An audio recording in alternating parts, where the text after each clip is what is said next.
It's 1:30. I'd like to get the February 19, 2018 meeting of the Traffic and Transportation Commission to order.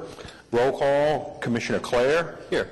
Commissioner Littlefield, not present. Commissioner White, not present. Commissioner Hale. Here, sir. Commissioner Schuline. Here. Commissioner Miller. Here. Commissioner George, not here. And Commissioner Milner. Here. Very good.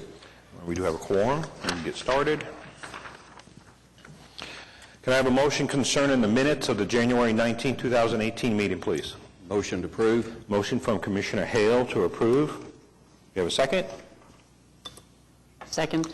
Second by Commissioner Milner. Do we have any discussion on the meeting minutes? Okay, we have a motion to approve the minutes from the January 19, 2018 meeting from Commissioner Hale, seconded by Commissioner Milner. Votes, please. Okay. Item is approved. They were up there. Report on license, taxi and record services will be in April. We have item 4, the consent docket. Is anybody here to speak against the item on the consent docket? Okay, do we have any staff input on it? No, we have no further input on it. Okay, can I have a motion concerning the consent docket? Motion to approve. Motion to approve the consent docket from Commissioner Hale. Can I have a second? Second. Second by Commissioner Schuline. Any discussion? Okay, motion to approve the consent docket, item 4 from Commissioner Hale, second by Commissioner Schuline. Can I have your votes, please? Okay, item is approved.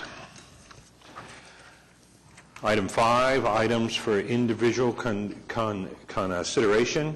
Item 5A, we need Van Goulet and Annette Goulet to consider requests for the installation of a traffic signal at the intersection of Southwestern Avenue and Southwest 107th Street, sorry.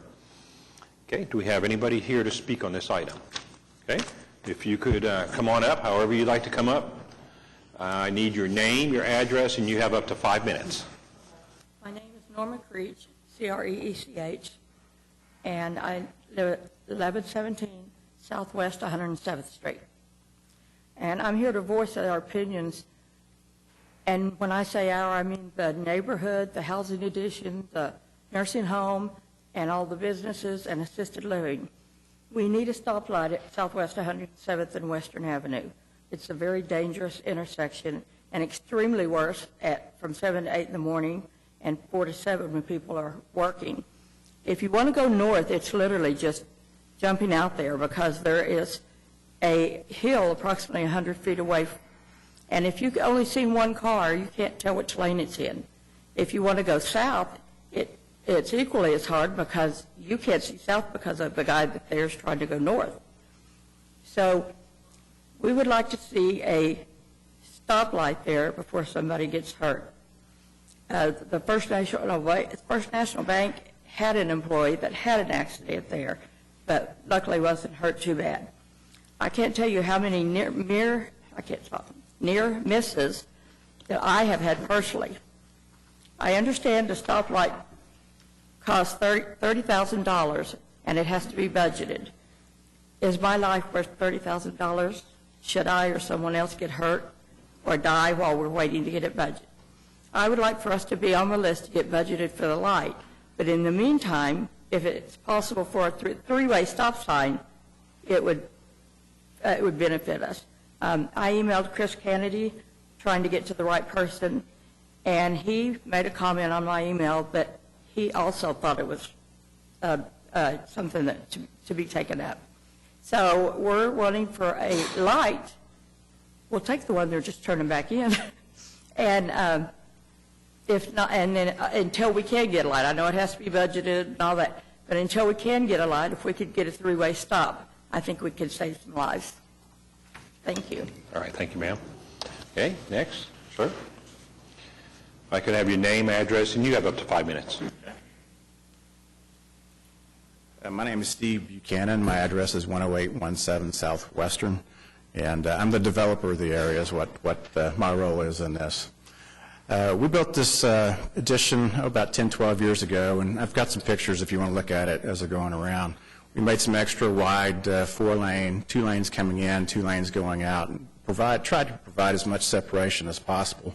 What you really don't know sometimes is what it's going to turn out to be when you're through with this. And I understand you have a hard role in trying to decide what to do and what not to do. We've had lots of phone calls from our folks that live in the area. We still receive all the phone calls. We're still involved in the development ourselves. We have a patio home area in there that the average age is probably 70 to 75. And as we get older, we don't process things quite as quickly. We're trying to get out on a busy street. And I am concerned about, in the future, as traffic even gets a little bit larger, what it's really going to be like. So what's happening now is the people that are trying to get out are coming up to the stop sign there, but there's also two other businesses. There's a business on the south side that's an eye doctor, and there's a business on the north that is a bank, where people will go around that, try to go out their exits, and get out as well. So that further compounds. Now you've got three groups of people at times trying to get out over that area. So I think earlier, I don't think it was as much of an issue. I think it's becoming more and more of an issue right now on the people. Like I said, is most of the people that live in the area, the patio home folks, are 70 to 75. We have some people that are 90, and they're still active in driving, and I am concerned about them as well. We did have another accident that just happened about 2 months ago. A pedestrian was hit right at the entrance adjacent to 107th and Western, and it was on. I happened to be driving by at the time. I just printed out an issue. I didn't see it in the report here, but at that time the gentleman was in critical condition, so he was hit, and that was right adjacent to the area. Again, we would appreciate any consideration that you would give us. We receive a lot of phone calls. We're trying to do what's best, just kind of like what you are as well. So thanks for your time. All right, thank you. Anybody else wanting to, hold on one second, please.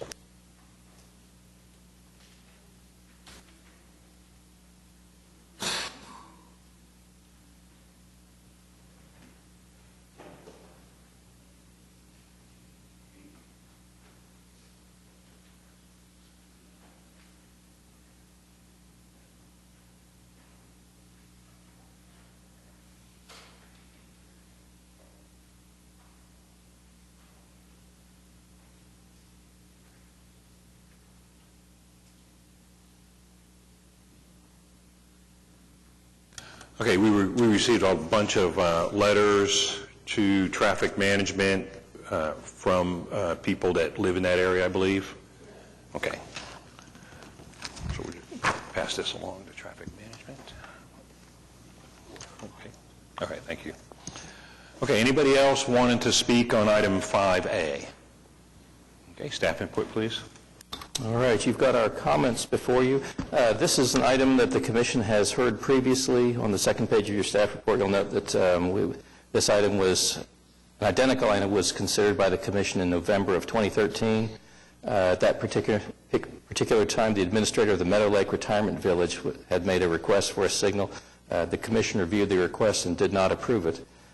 Since that time, we've conducted a new study, and based on 100% traffic warrant, or 100% traffic volumes for use when reviewing the intersection using the manual and uniform traffic control devices, it was found that the intersection did not meet any of the traffic volume thresholds for considering a traffic signal.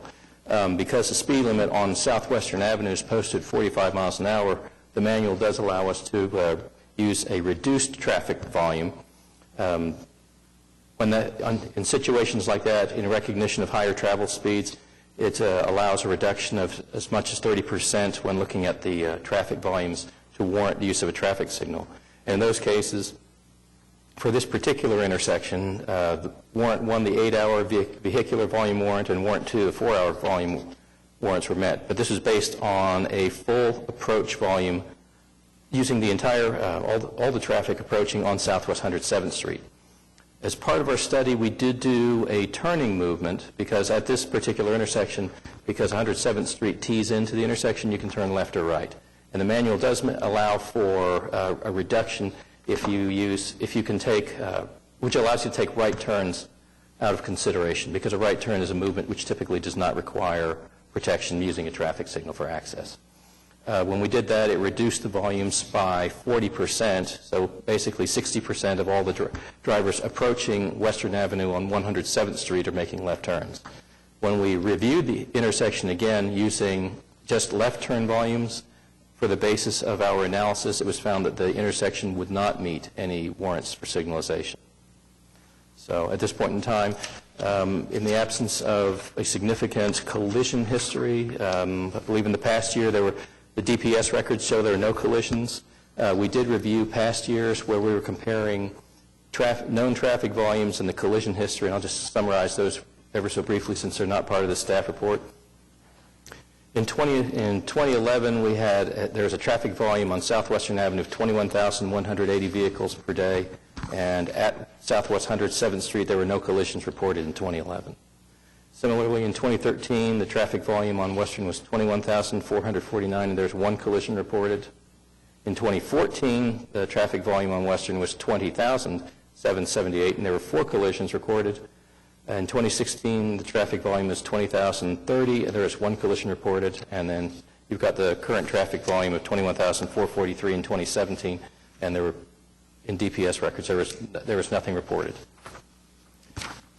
I will be happy to answer any questions you may have. You will notice in the summary of staff recommendations that should the commission consider approving the request, staff is going to recommend a motion for approval include widening Western Avenue for a northbound left turn lane. And one of the reasons for making that particular recommendation is in the absence of providing a left turn lane for northbound traffic turning left onto Southwest 107th Street, they would never have an opportunity to do so with a protected signal.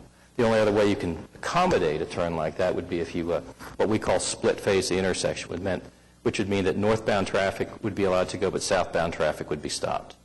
And it's another way to do it, but it's a rather inefficient way to do it.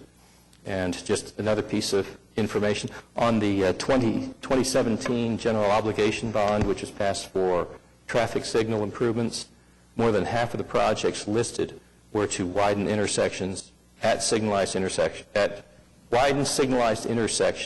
for the addition of left turn lanes.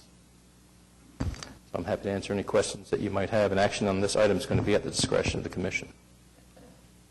All right, thank you. Can I have a motion concerning item 5A?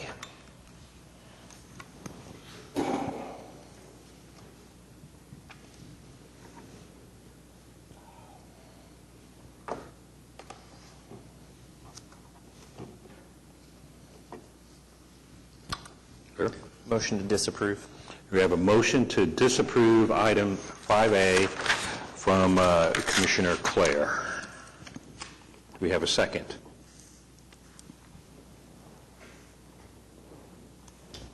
I'll second the motion. Okay, and we have a second from Commissioner Miller. Okay, do we have any talk on this item? Sir? Yeah, I have a couple of questions for the developer. So I understand this was done 12, 15 years ago? Yes. Was there any consideration at that time? I'm presuming Western was only 2-lane at that time. Was there any consideration of a signal as part of your development plans? At the time, no, it really was not. And part of the traffic that you're talking about is up and down Western. What our traffic is now is up and down 107th Street trying to get out. So that's really where the issue is not so much what's on Western, but the amount of people trying to get out on Western. How many homes are in the development, or including? There's about 135 homes in it. There's a large assisted living, a large nursing home area back there. It's, like I said, about 85 of the homes are patio homes that are more of a senior living age group. And this is the only way in and out, correct? It's the only way in and out. And again, that was the reason why we did the multiple lanes on the outside, is to try to get in and out a little bit easier. Trying to think about the future, but you really don't know what the future is going to bring. But we have had, like I said, this pedestrian was hit was just 2 months ago. And I've got the article, or a short article, if you'd like to see that. I don't know if that was reflected in your report. All All right, sir, you got anything else? Okay, sir? I'd like to explain why I did not support this, and it's just, I live 1 mile straight west from this intersection, and we do have the same lighting situation coming out of Understand. my neighborhood, one way in, one way out. And I promise you, it causes more problems than what it's worth, especially whenever you put a stoplight up where traffic really does not warrant a traffic light. You have a lot of people run that light, and other people expecting you to stop. And it's a lot of times it doesn't seem that way, but a lot of times it's more hazardous. I think you'd be shocked the number of times that there is opening in traffic if you're facing a stoplight as opposed to an open intersection. It's, I'm concerned also with the shopping center to the north, because if you put a stoplight there at 107th, you're going to block anyone trying to come out in 5 o'clock traffic, especially on the weekends. I'm very familiar with this neighborhood. It's a great neighborhood, but it's just, I'm just really concerned it's going to be more problems than what it fixes. And, but that's really all I have. I mean, it's just, I'm open No. because I'd like to help out, but I'm open, that's the reason why I'm here. Like I said, just to have a lot of people that have asked me to come speak for them, and I said I would be glad to do so. Like I said, a high percentage of the people that live in there are older people, and they're trying to get out, and sometimes that doesn't reflect in a report. When you've got numbers, those numbers don't really reflect what the people are. And that's the reason why I wanted to come today, to kind of let you know a little bit more about who we were and why we feel like it's so important to have something like that. But I appreciate your input. I know you live right in the area there, so. Any other questions for me? Yeah, one more question. I'm looking at this aerial that you provided, and there's a drive to the south of 107th. Is that a private street or is that a public street? It's a private street. It's a private drive. What happens is there's a cross-access agreement through there. So people back up a little bit, and then they go to the parking lot of the adjacent business. Then it continues on even a little bit farther. They can go on out. So when it backs up, people are trying to do that. Now we have 3 groups of people trying to get out all at the same time in that same area there. I was referring even further south in here. Maybe I'll show this drive right here. Is that a private drive? Okay. So there's no, you don't own any more tracts of land that would give you an alternate access? No, we looked at that a lot when we first looked at it, and looked at it with the engineer. I looked at it with the planning commission.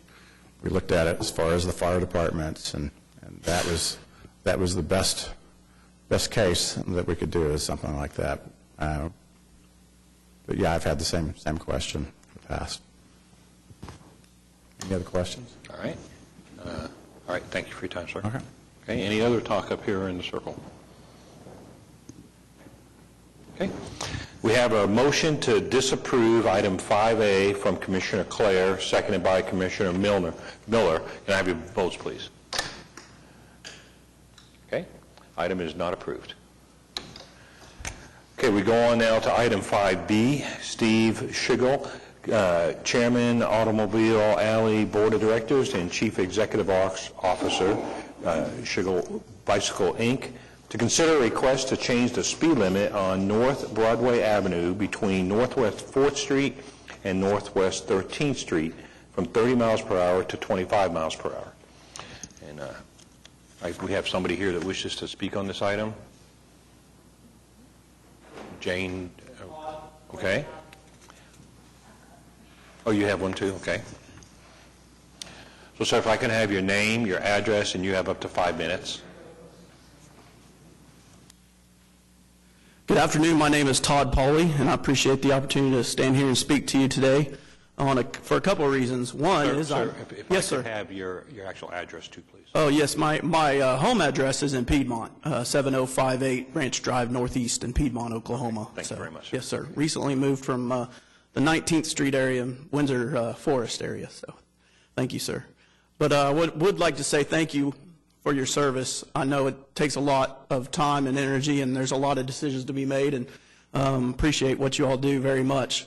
I'm also grateful to be standing here in front of you today because just a couple of years ago, I was on my back, flat on my back, in the middle of 10th Street and Broadway.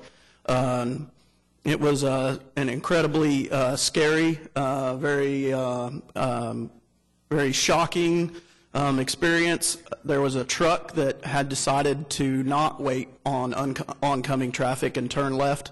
My friend Marissa Treat, Senator Greg Treat's wife, and I were walking across a crosswalk together with a walking signal in the pedestrian crosswalk, and this truck turned left and in a big hurry, never even saw us, and crashed right into me. And it was he hit me. I landed on top of his hood. Then he finally hit the brakes, and I went flying through the sky, tumbling and skidded across, kind of like if you take your kids to go throw a rock at a pond, you skip that rock across the pond. I did that on top of my head down Broadway.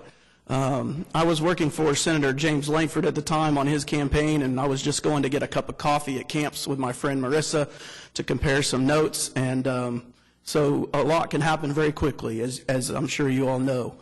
I say all that to say, under consideration about whether you're going to raise or lower a speed limit in that area, and it sounds like the decision here is to lower the speed limit, I would like to ask each of you to consider very thoughtfully, very carefully, to lower the speed limit. Anything we can do in that area to increase safety, I think, is a positive thing for us to do. I say that as a person who, again, was laying in the middle of 10th and Broadway and would not want to see anyone else experience what I experienced, especially if it meant death to that person, because I was, it should have happened to me. I shouldn't be here, but the Lord spared me, and I'm working hard on my second chance at life.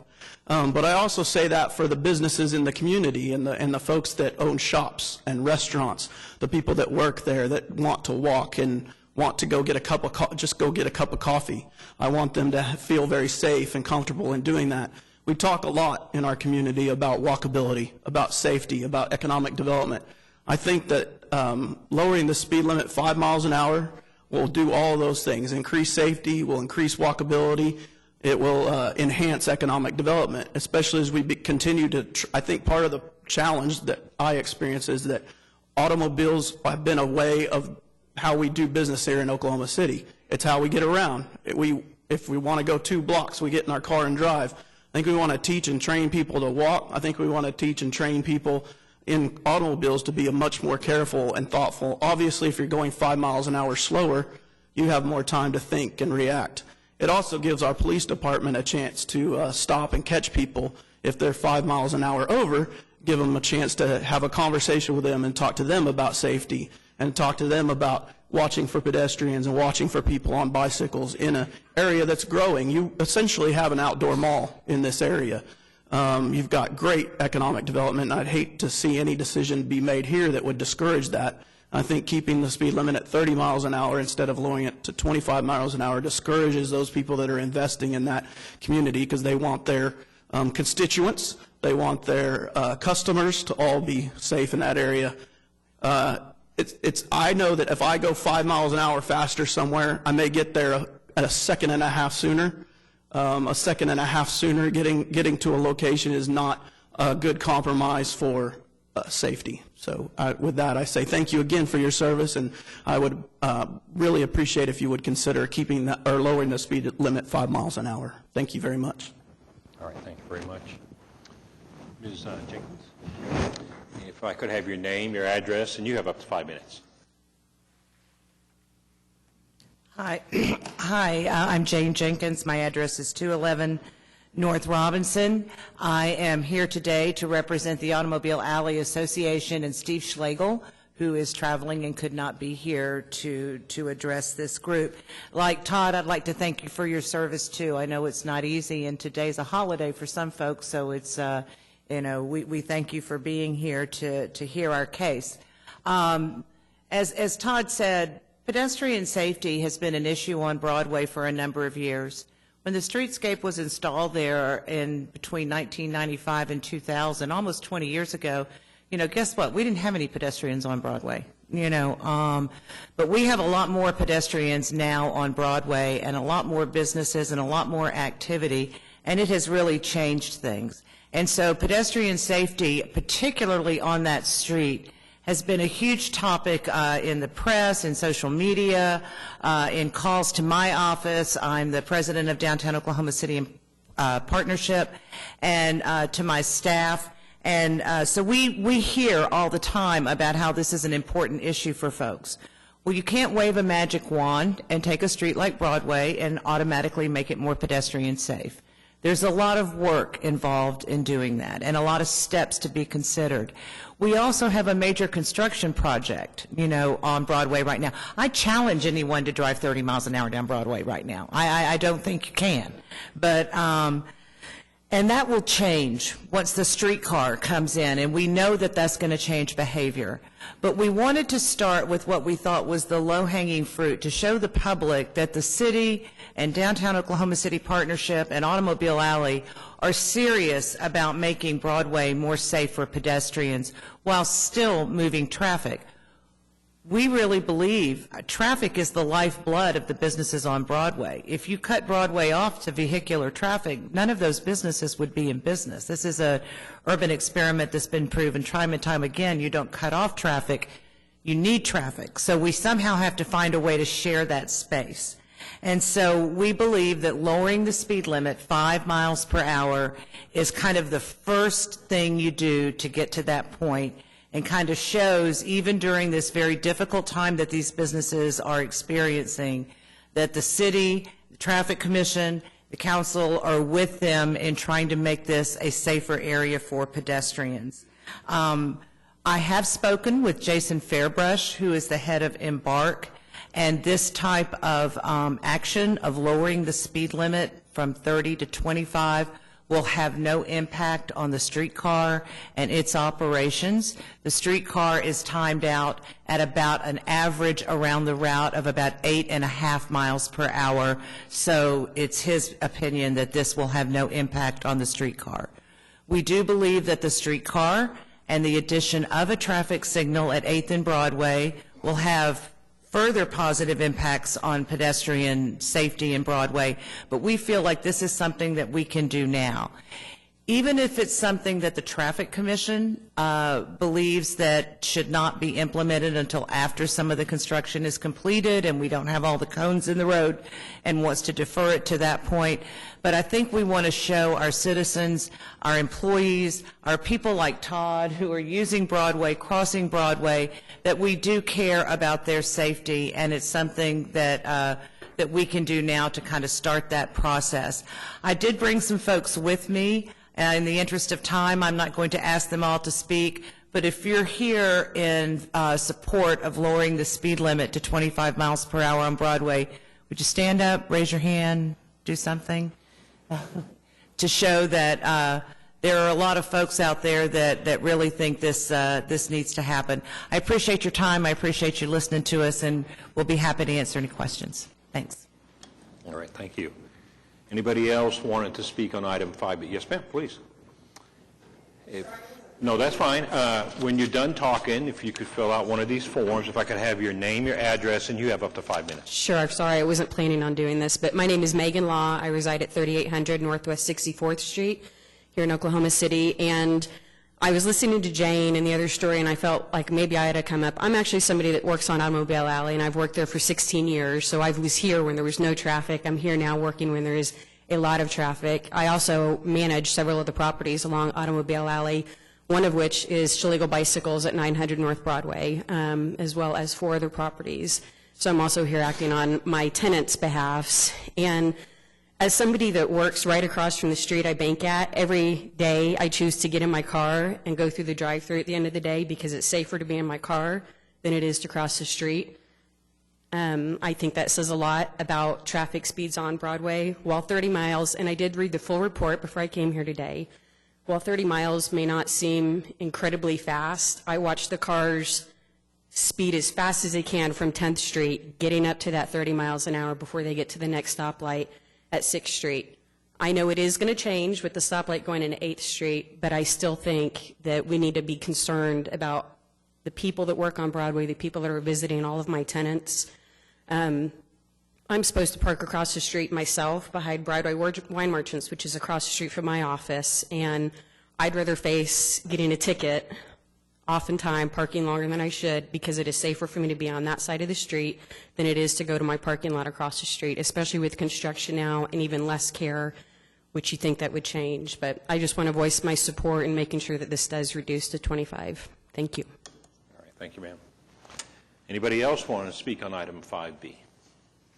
Okay, staff input, please. All right, you got staff comments before you. As Ms. Law just alluded to, there are going to be 2 traffic signals that the commission will be considering in a future agenda that are being added as part of the streetcar project. One is going to be on Broadway at Northwest 11th Street, and the other one is going to be included at Broadway and Northwest 8th. At the bottom of page 3 on your report, you'll see where we've conducted a speed study on Broadway. We had 2 different locations that were evaluated, one between 7th and 8th Street and the other between 11th and 12th Streets.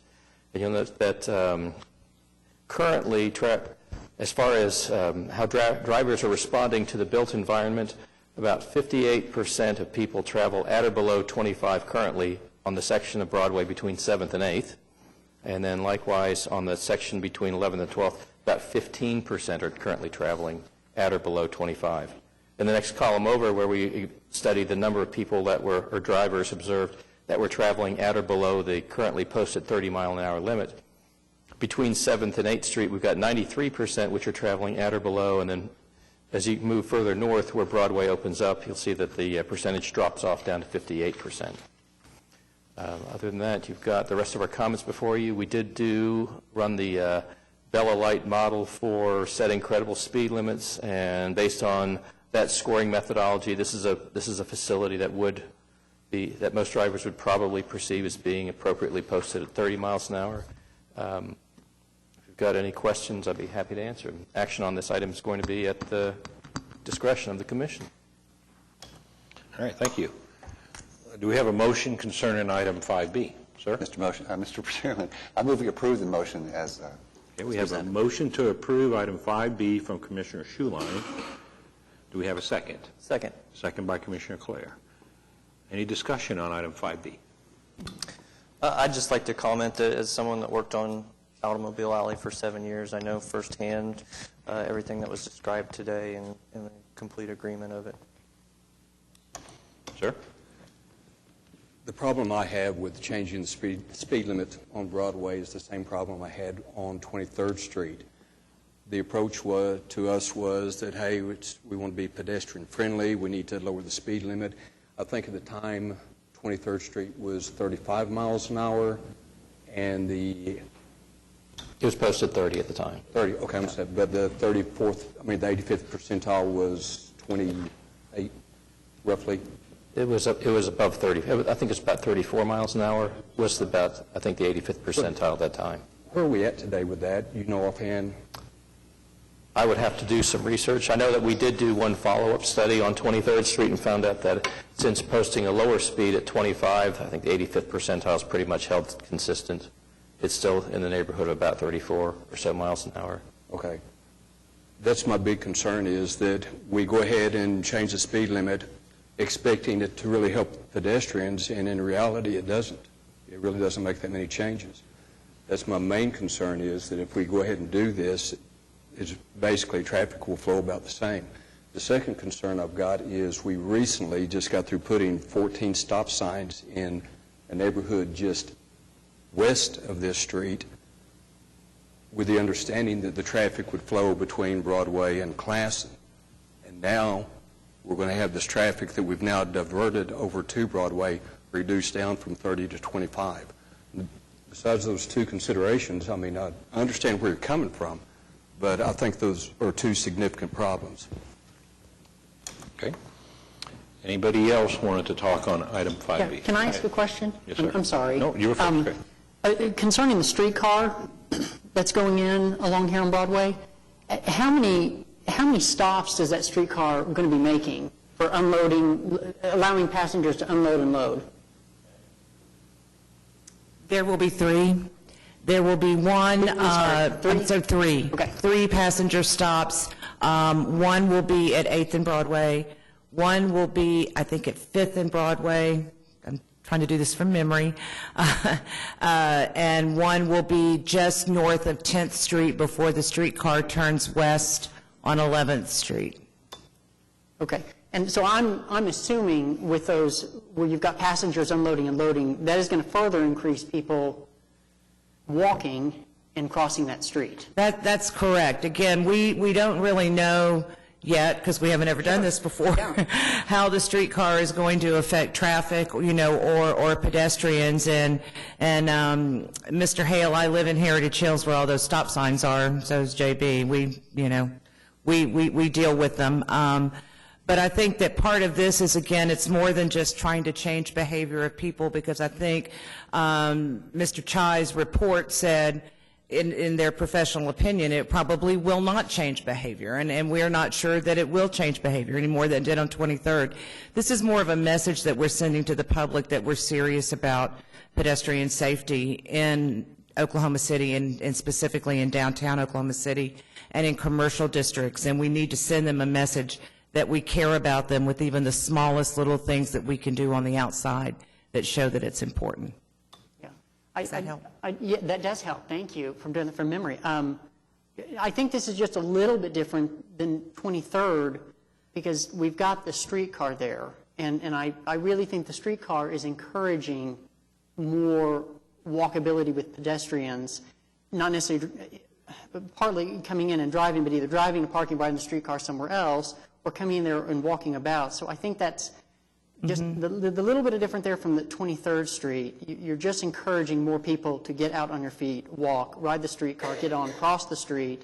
So I just think that needs to be considered as well. Well, and our hope is that people will park somewhere else, and ride the streetcar and use it on Broadway and other parts of the route. That's the, part of the ultimate goal is to have less traffic and fewer cars, on the street as a result of that. But it may take a while to get there, and it's a big learning curve. But again, this is about sending a message that we're serious about pedestrian safety. Absolutely. And you're adding those stops, so you're increasing the flow of pedestrians on that street as well. So thank you. Thank you. Sir, you were next. Well, I want to comment about speed zones and driver behavior. Most of the studies that's been done in that relation is we found that 85% of your drivers are going to drive what they think is safe and reasonable, regardless of what you posted at. That's just the way the road is, the environment, and that sort of thing. That leaves 15% that's exceeding that speed limit, and that's about what enforcement can handle as far as enforcing the laws on speeding.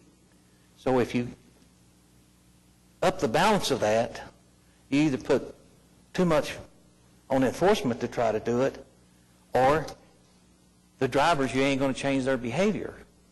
So it looks to me like in this location, based on the study, that you might have went too far. I think part of it could be 25 and part of it need to be left 30.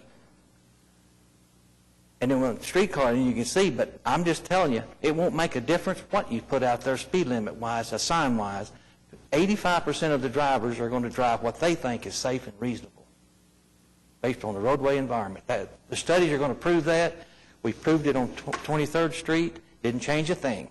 Didn't change the behavior one bit. Actually, they increased their speed on it because drivers will tend to want to speed up. If you delay me at the stop sign, I'm going to speed up to get to the next one. You get too many stop signs. That's just driver behavior. So with that in mind, I don't know. I would consider maybe meeting the speed data and maybe stopping that from 4th to about 8th and leave the rest of it at 30. Okay. Sir, you had a comment? Just one last comment. I don't disagree with the comments that just changing the speed limit, it's not going to do anything. I think it's one thing out of about 4 or 5 that needs to happen. Good street design is environmental, and I think we're going to see a change in the environment with the streetcar. It's going to create some uncertainty for motorists. I think they're going to tend to slow down for that. The other thing, when we talked about walkability and pedestrians, we're going to see in the next couple of years, we're going to see at least 2, if not 3, urban residential developments go up on the east side of Broadway that's going to increase pedestrian traffic. So you're going to start seeing a lot more pedestrians in the area.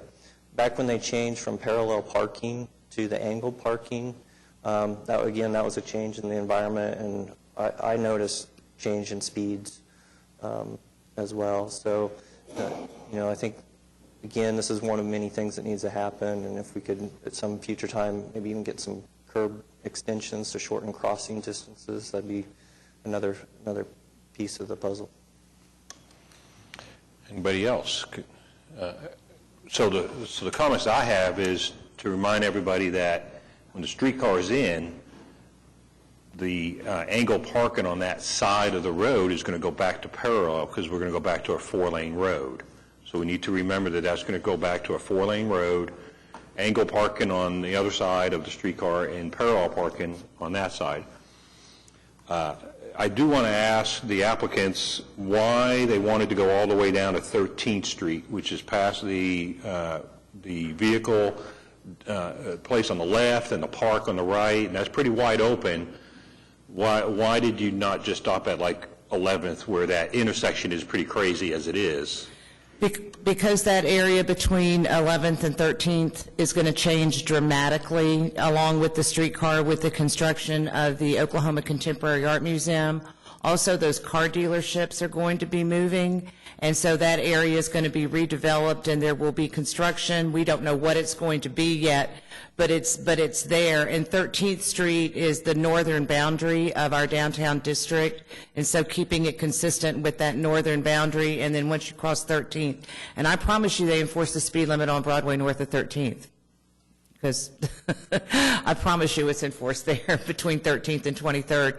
And so that was the reason for keeping it consistent with our northern boundary in anticipation of the development that's going to happen on both the east and the west sides of Broadway in the next 3 years. But not at the park there, is that right? Well, the Oklahoma Contemporary construction will be just to the east of the Campbell Park, which is just a strip park, that's there. And so I'm sure that it's going to be disrupted at some point by constructions because it is a very narrow strip of a park between 11th and 13th, just 2 blocks long and not much wider than, I'm sorry, I'm not good at, I could take 10 steps and get across it probably. It's not even as wide, it's not a block, it's like a quarter block. Would you say that's about right? And then, so there'll be construction vehicles, entering probably on both sides of the road. For the businesses right now that have been disrupted by streetcar construction, we just tell them it's not over yet. We get the streetcar in and there's still going to be more development. 3 projects right now on the same side of the street as construction for the streetcar are private developments. And so we're going to see more of that. Thanks. Which is going all the way down to 13. Yes, sir. Okay. All right. Any other talk on this item? All right. We have a motion to approve item 5B from Commissioner Schuline, seconded by Commissioner Clare. Can I have your votes, please? 2, 3, 4. Item is approved. All right. We go on now to item 5C. Corey Hubert, Parking Services Manager, Embark. To consider request to, 1, establish a full-time passenger loading zone on the east side of South E.K. Gaylord Boulevard from approximately 47 feet north to 144 feet north of the north curb line of West Reno Avenue, and 2, establish a full-time passenger loading zone on the east side of South E.K. Gaylord Boulevard from approximately 50 feet south to 172 feet south of the south curb line of West Sheridan Avenue. You have anybody here to speak on item 5C? Okay, can we have, oh, we do. Sir, if I can have your name, address, you have up to 5 minutes, and please fill out a form when you're done. Corey Hubert, Parking Services Manager for the city, 431 West Main Street. Request is simple, looking for a loading zone to be utilized at the new Santa Fe hub. The street was designed for a loading zone. We just need the signs for the loading zone. Here to answer any questions if you have them. All right, thank you very much, sir. Do we have anybody else speak on item 5C? Okay, can we have staff input, please? Okay, you've got our comments before you. Were it not for the fact that this item has been requested to be a full-time passenger loading zone, this item would have been presented as part of the consent portion of your agenda, but since it requires that motion for it to be in effect on a full-time basis, we're presenting it for your consideration in that manner. I'll be happy to answer any questions that you might have. So you recommend that we have staff comments? Yes, we're subject to staff comments, would be to approve the application. Okay. Do we have a motion concerning item 5C? I make a motion to approve it. We have a motion to approve item 5C from Commissioner Miller. Do we have a second? Second? And a second from Commissioner Schuline. Do we have any discussion on this item? Or just a moment, on the motion, sir, if you could make sure that it includes staff comments? And, yes, my motion Okay. includes And on the staff second, comment. do you agree with staff comments? Okay, thank you. Okay, so any talk on item 5C? Okay, we have a motion to approve item 5C to include staff comments from Commissioner Miller, second by Commissioner Schuline. Can I have your votes, please? Okay, item is approved. We go on now to 5D, Greg Little, Construction Project Manager, City of Oklahoma City Public Works Department, to consider requests to remove a commercial and passenger loading zone on the east side of South Oklahoma Avenue, located approximately 265 feet north to 320 feet north of the north curb line of East Reno Avenue. Do we have anybody here to speak on this item? Yes, sir. If I could have your name, your address, and you have up to 5 minutes. My name is Greg Little, Construction Project Manager for speaking on behalf of Public Works, 420 West Main. So during this project, we have ADA infrastructure improvements that we're doing along Oklahoma Avenue. The whole purpose of the project is to make ADA improvements along the both sidewalks of Oklahoma Avenue, east and west side. That includes ramps and things to get from different levels, street level up to the main level.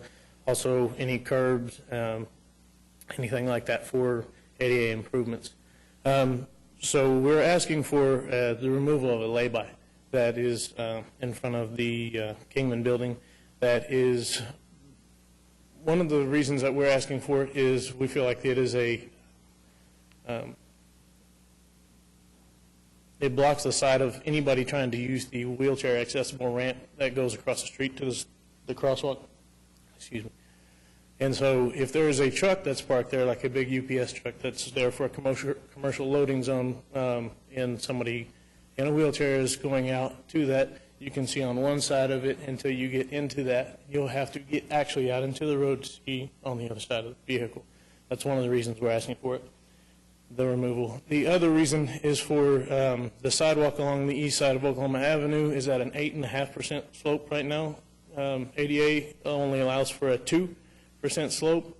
We do not think we can achieve that during this project if that lay-by continues to stay there. If we keep it there, there will be about an 8-inch curb that we'll have to have in order to make that accessible, which I think will become some sort of trip hazard. So we're asking for the removal of the lay-by for both the considerations for safety to see around if you're in a wheelchair or any accessible ramp, and also to make the slope of the sidewalk actually accessible during this project. Like I said, it's about an 8.5% slope, so it's going to have to drop about 6.5 inches over 6 feet right now. And if we extended that out the 5 feet, I think we would be able to get the ADA cross slope.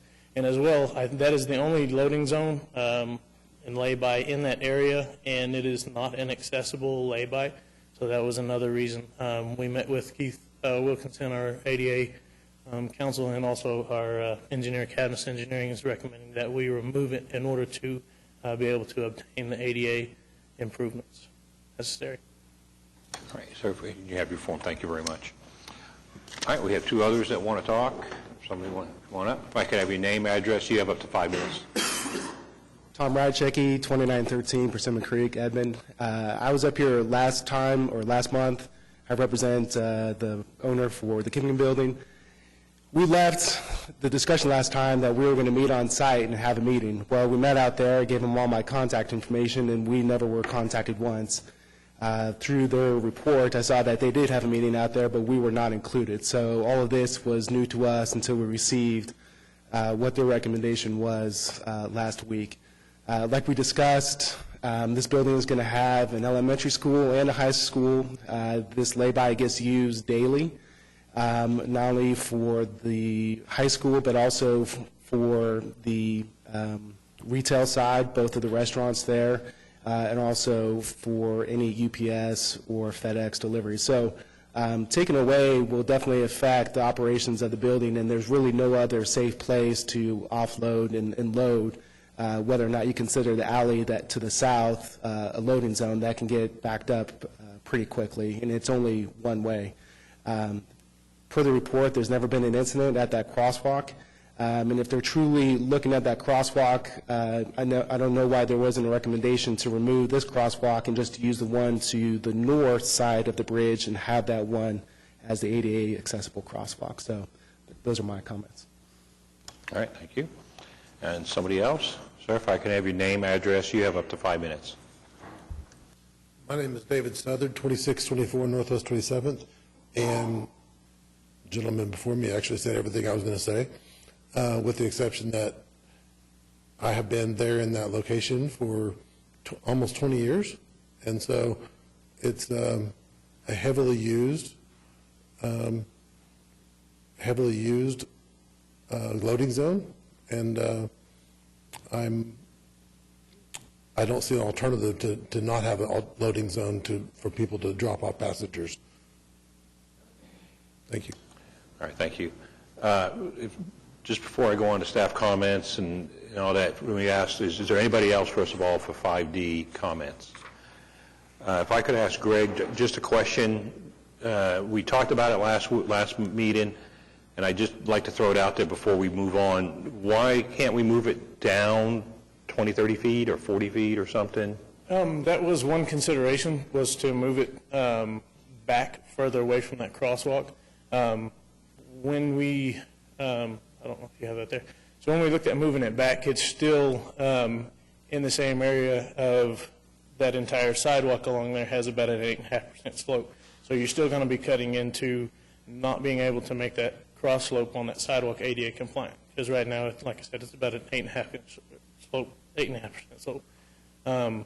If we move it back, there has to be, I think ProWag says you have to have a minimum of 5-foot clearance in there, plus a 8-foot adjacent parking for unloading into that zone.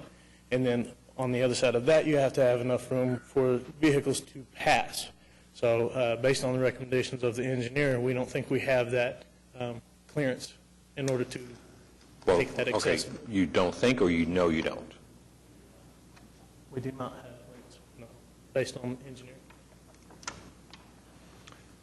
Okay. Do you know the actual numbers of what coming off of the building? I do not personally. Does your engineer? And sir, if I could have your name, address. Thank you. Brett Cabinets Engineering, 333 12th Avenue Southeast, Norton. We're the engineer of record for this improvement through here. And the lower picture that you see there, from the very edge of the ramp, which is the west entrance into the Kingman building, to the east, or excuse me, to the west curb line is approximately 28.7 feet, okay? In order to start at the Kingman ramp right there at a 2% cross slope, minimum width for the ADA compliant sidewalk is 5 feet in that location, with a recommendation of ProWag, which is the public right-of-way accessible guidelines, which this falls under, really recommends 10 foot. So between 10 foot, adding in a 5-foot buffer for the drop-off point, 8-foot lane for your vehicle, and then another 12-foot minimum driving lane, you see we don't have enough area in that location. We're short approximately 7.5 feet in that location to meet the ADAG, or excuse me, the ProDAG guidelines for that. So we are confined in that area to meet the accessible guidelines with that and keep one lane of traffic open for northbound along Oklahoma Avenue. We don't have the width to put in there an additional 13 feet that would be required for a lay-by in this instance. Okay, so let me start coming off the building, because the building has that ramp. Yes. So coming from the ramp, From the edge of the ramp there where you see. how big of a sidewalk do you got to have? ProAg recommends 10 feet. I understand that, but we just did a place, we did 4, and we felt that that was pretty good. So if you did 4 feet off of the ramp for a sidewalk, then you're saying how big does We need that another cutout? 13 feet. 13 feet for the cutout? For the 8 foot for the parking plus the 5 foot for the auxiliary for people to unload, which would be a normal unloading width for a parking stall for an ADA compliant parking area. Right, but this isn't a handicap parking area, this is just a regular. So if you're doing 4 feet, no, let me just make sure I get numbers right. From that ramp, 4 feet, okay, then 8 feet for the cutout, or how big for the cutout? 5 feet for the cutout. 5 feet for the 8 cutout. For the vehicle. No, 8, okay, so let's say 8 feet total, right? You're saying 8 feet total. Saying 13 feet total is required. You're saying every cutout has to be 13 feet wide. According to ProAg and according to the city's ADA compliance officer. Okay? So we got 4 feet and 13, makes 17. 17. And then how far is it to the left curb there on the other side of the street? That would be another 11 feet to get to the 28 feet. Okay. But again. And what's the size of a normal street? 11? Normal street, 12 foot. We've done 11, haven't we? We have done 11. Yeah, and we've done 11. So moving it down, doing the 4-foot sidewalk, the 8 foot and the 5 foot that you need, 17, and then have an 11-foot road, that's mathematically possible there. Mathematically possible, yes. Correct. But against the recommendations of the ADA coordinator for the city. Well, then we'd like to, sir, if you could come explain that, if you would, if I could have your name and address. If the math works, then the math works, doesn't it, sir? Name and address, please. Keith Wilkinson, 3738 Southwest 15th. One of the problems that wasn't mentioned, ProAg requires that the drop-off zone be at the end of the block if there's not at least a 14-foot sidewalk, which we don't have here. Okay, would you say that again? I'm sorry, I didn't catch. If you don't have at least 14 feet of width on the sidewalk, then this drop-off zone, or this unloading zone, would need to be at the end of the block. Or it could be down at the alley, which is the block. You consider that the end of the block, then. Okay, well, then it would work there. Then you would be there. So then it would be down there. You could do that size of a loading area down at the alley, where the alley starts, and meet your 20 some odd feet width. Yes. And everything would comply. You're right. That's correct, but remember, you're right up against that crosswalk. Oh, yes, of course. Okay. Right, but the math works, fits the rules, something like that could be possible. Something like that could be possible. Because you got the applicants that want to have something there. Sure. And so your concerns for the city and the ADA, which we really care about, would be met with something like that. Yes, if you Okay, had well, that's the fine. All right, thank you. 5-foot access aisle, 8-foot wide parking space. And a 4-foot sidewalk. Still get and traffic. 11-foot road. Yes, sir. 11-foot road is his concern. Okay, well, great. I just wanted to make sure that I had that clear based upon all the input and then the talk from last month. All right, thank you. Thank you very much. Okay, does anybody have some more to talk on it? Okay. All right, now we're at staff input. All right, you've got our comments before you. We'd be happy to answer any questions you might have, but action on this item is going to be at the discretion of the commission. All right, thank you. Do we have a motion concerning item 5D? I'll make a motion to disapprove. We have a motion to disapprove item 5D from Commissioner Miller. I second. Okay, we have a second from Commissioner Milner. Okay, any talk on this item? Who wants to go first? Okay, I'll go first. I would be fine if this item was to move again and then get everybody to buy in on a possible move of it, so everything complies. But another option that was brought up, I didn't even think about, was just make it ADA compliant on the other side of the bridge.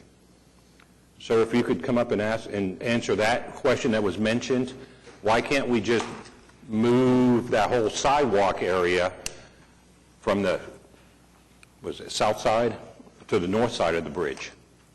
Well, we have crosswalks at both sides. I don't know why they're there to begin with. I didn't design it. So we do have the north and we do have the south.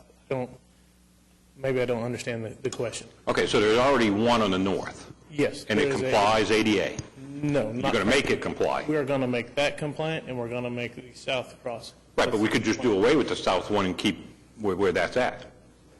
Well, not right now, because it's not on the agenda. But That's not how it was designed. I do not know those answers, if we can just do away with it or not. I don't know what the... Well, I would think, why you have to have I would think the only thing is, isn't that where the actual elevator is on the south side? It is on the elevator on the south side, on the west side of that. That would be the only thing I would think. It's come off the elevator, you think you could just cross. Correct, yes. That is the only way to get from the street level down the canal level. Okay? So, all right, thank you very much. So the motion on the table, and I'm just a quick summary before we talk anymore, is to disapprove this, which would keep it just like it is. That's the motion we have now. And of course, we don't like that because it doesn't comply with anything that we need to comply with. I would think that, and I'm just speculating, that we're receptive to the concept of moving it, and it fits. If that would work between the building occupants and the city and ADA and everybody else. So by disapproving this, it would keep it just like it is. Then I would think that the city and the engineers would go back to the building in that area and see if we could come up with a solution that could come to us and then have something meet the board, meet the traffic commission, to then be able to comply with ADA and everything else and meet the needs of the area. Is that what we're thinking? Sir? My concern is, if we do away with it, where will the current loading take place at? And if we're going to have a high school there, where are the kids going to load and unload? I mean, I just was kind of looking for an answer for that. Which is what the actual building occupants want, is to have something there. But I haven't heard any answer from the city as far as their suggestion of what these folks are going to do.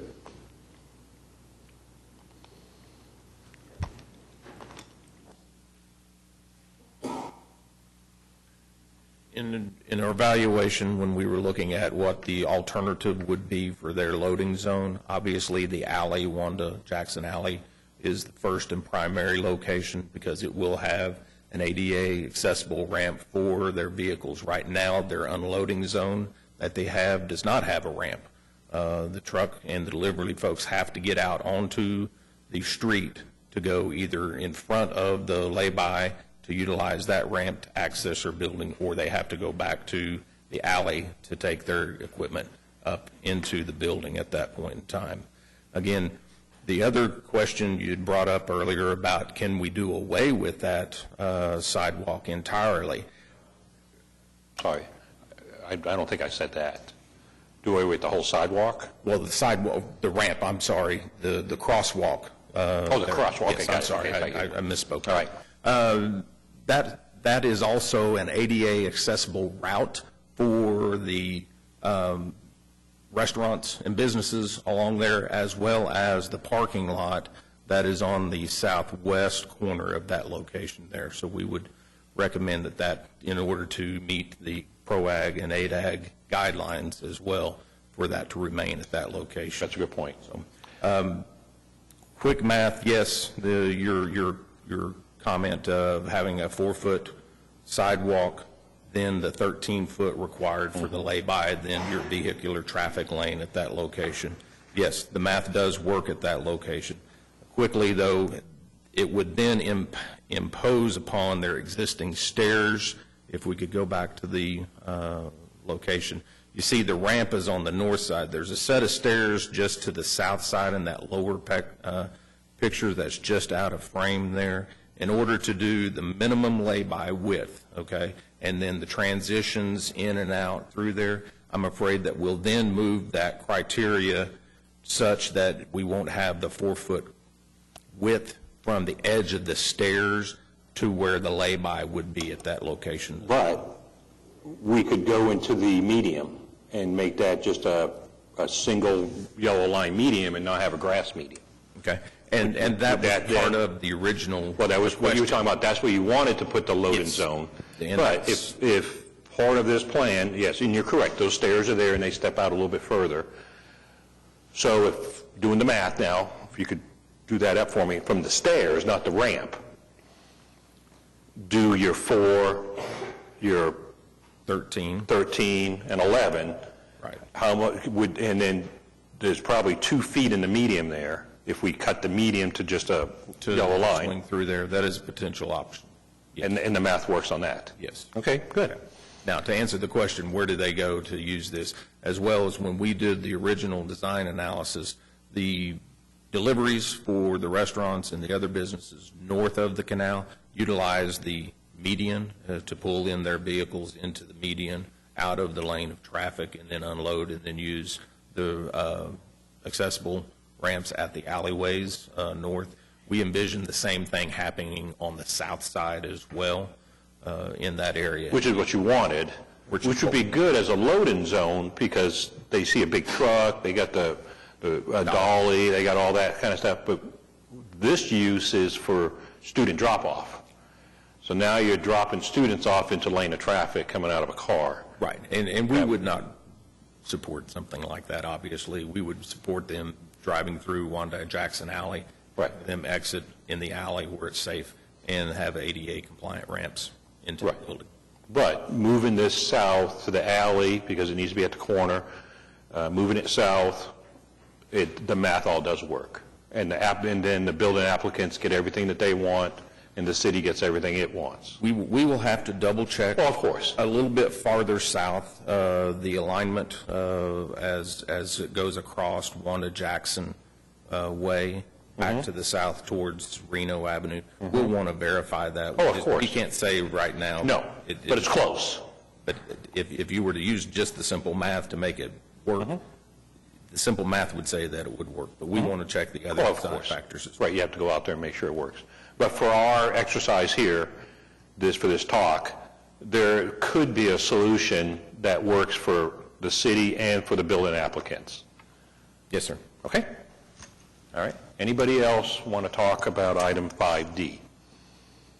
Okay. We have a motion from Commissioner Miller, seconded by Commissioner Milner, to disapprove item 5D. Can I have your votes, please? Okay. Item is approved.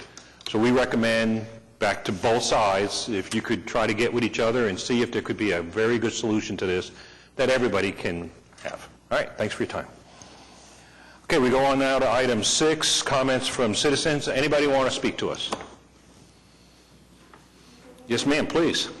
We already have your name and address. We already have your form. You have up to 5 minutes. Norma Creech, I'm back on the 5A, and I don't know if, I did mention it, I couldn't hear what Steve said, but there's only one way in and out. You know, we don't have, and they're building stuff, and also to the south, there's a hill, and it's right where West Miller schools get out, and of course we all know teenagers don't you know. So if nothing else, would a stop sign? Well, we were looking at the stop signs, and when you have to look at flow of traffic and cross traffic when you're looking at stopping all the vehicles. So that would have to be looked at. So if you wanted to make that recommendation, then you'd have to work with the Go back through him? You have to go back through with that recommendation. Okay. And I didn't know if I mentioned that it was one way in. Yes, There's no other way. You have to. All right. Thank you very much. I'll get back with you. All right. Very good. Thank you. Anybody else wanting to speak to the Traffic Commission? Okay. Let's go on now to item 7, reports and other items. Let's start with Commissioner Clare.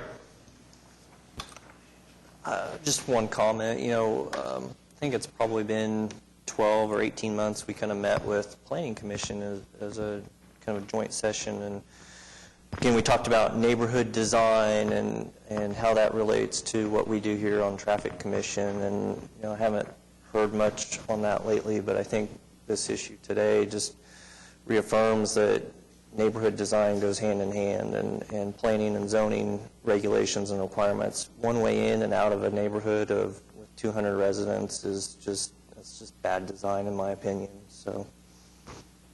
All right, thank you. We go over to Commissioner Hale. I'd like to echo what the Commissioner said. I'm very familiar with that neighborhood. In fact, I was seeing one of my clients in your neighborhood within the last 2 weeks. I can appreciate your concern, and I know it's just a tough situation. Had we had Planning Commission, had the developer done their legwork prior to the actual development, we would not be hearing these situations come in.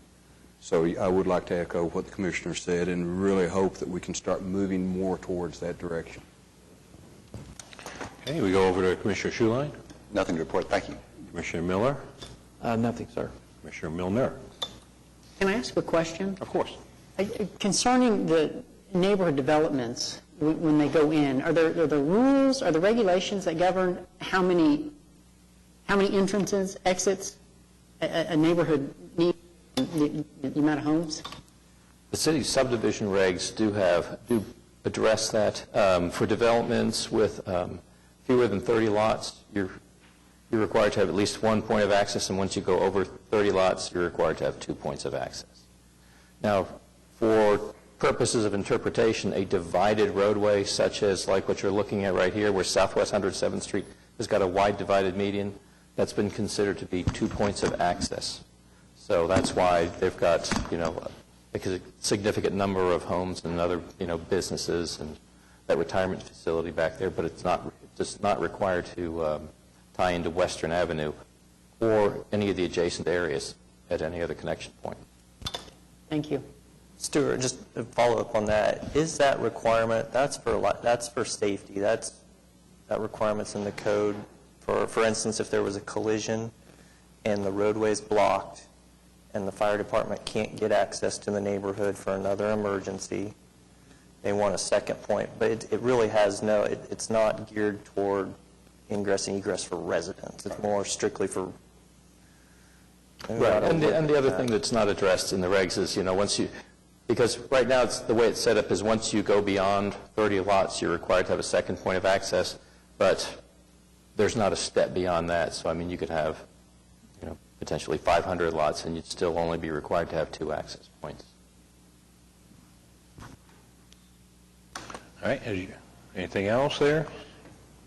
The only item I have is I talked with traffic management about moving on to some other items in our toolbox for traffic calming, that it might be time, the only item we have in the toolbox is driver feedback, I believe, where somebody can go ahead and put in a request and then put up a radar sign or something like that, traffic feedback. And I think we're all waiting as a solution. We all kind of know the only solutions, there's like a speed hump kind of thing. And I think we'd like to get something in the toolbox for that.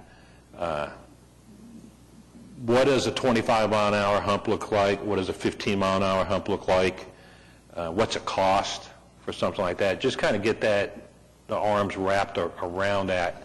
Because now that we have the plan in place, we really would like to have a solution when these older neighborhoods, because we just talked about it, newer neighborhoods, hopefully the planning department, we've asked and they said that they would consider traffic calming when they can, when they build these things, so that doesn't happen. But as we know, these older neighborhoods that all of a sudden become cross-through neighborhoods, because 2 more neighborhoods ended up past it, and now people who aren't even in that neighborhood are driving through. That's the target, I think. We need to be ready when the next one comes, because rest assured they will keep coming over our time on the Traffic Commission. We've seen a large number of needing a solution for that. So if we could move on that just a little bit. Okay? I was just going to say, what's driving that the only next option is a speed hump? Well, I'm not saying, oh, no, please, yeah. No, I'm saying, to me, I'm looking for that as a solution. Yeah. We all know that there's road work that could be done. They could put in a traffic median, they could put in a circle. There are things that can be done that will cost, well, I think, bigger money to do something. But yeah, the list in the toolbox can be whatever's next and whatever should be next. And I'm not saying that has to be the next item if you have other items, but it's time to move and start building that toolbox of a few things every time, every kind of time period. Yeah, I think that's a great idea. It might be good to have the planning department come give us a presentation on what they're asking the new developers. Now they're doing the cul-de-sacs and things like that, but like you said, these old developments, but I'm gonna tell you, you talk to a builder, they're not they just ain't gonna do it. No, but they put in trees, and they're happy to put in mediums, and they're, right, which is the stuff that we've asked planning department. As far as the hump in the road? Oh, no, we understand that. All right, so we go on over here. Sir, do you have anything? No, sir. Council? No. Okay, thank you. Staff? I just have our standard report on the yield signs that we've had installed under administrative purposes. All right, thank you. Is there any other business for the Traffic Commission? Okay, we stand adjourned.